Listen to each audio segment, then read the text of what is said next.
My dad stands at the helm and gulps down the last bit of his beer.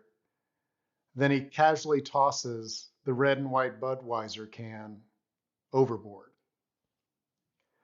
I sit in the back of the boat and wonder whether this can, like five others before it, will soon disappear under the waves, out of sight, out of mind. The year is 1970, the year of the first Earth Day. I'm 7 years old, and I've already been taught, do not fall into this water, the Potomac River near Washington, D.C., or else you'll get really sick. But apparently, it's okay to toss trash into it. Fast forward 10 years. My dad and I have just finished a cruise on the Potomac. He hands me a bag full of beer cans and says, "Rick, take the trash and put it in the dumpster."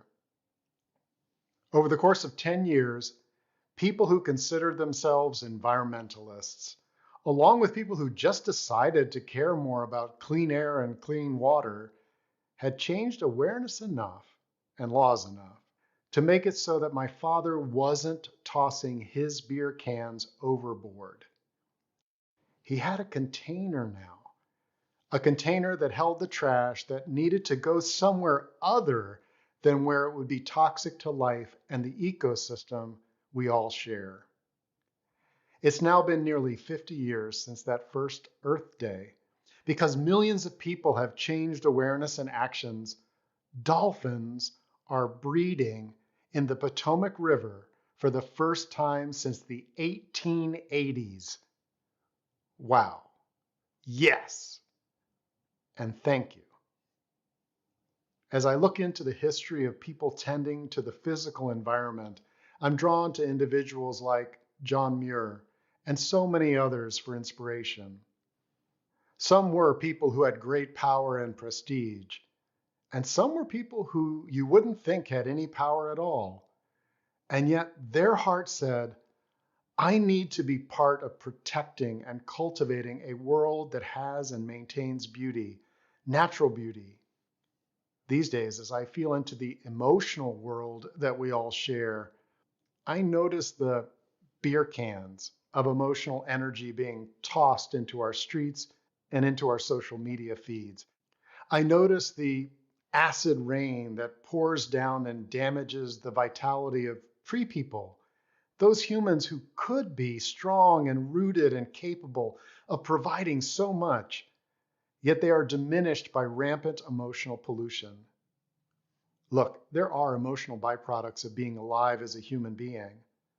What I'm inviting is for those of us who are sensitive, those of us whose awareness has already been raised, and those of us who are in the midst of a forced opportunity to sense the intensifying stress and discord all around and to say, you know, our emotional world is feeling pretty toxic right now. I'm having a hard time breathing. I don't feel confident as I take each drink of emotional energy that I'll get my needs met in a way that isn't going to make me sick to my stomach. My invitation to us is to become emotional world environmentalists together. That doesn't mean that we have to go out and protest today. It does mean that we carry in our awareness a sacred desire to change the trend and grow the good. Sometimes that might be out loud with vulnerable words and actions. Sometimes it will be deeply internal, tending to our own emotional well-being. Sometimes it'll be tens of us or tens of thousands of us coming together to speak and to share, to celebrate, to cry. I do feel being an emotional world environmentalist asks of us that when we notice a situation that needs an emotional cleanup, and we have the physical and emotional capacity to do the labor, that we help clean it up.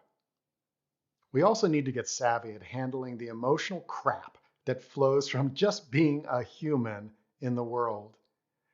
I know it is possible to process emotional waste in healthy ways that do not damage ourselves or the environment that we share with others.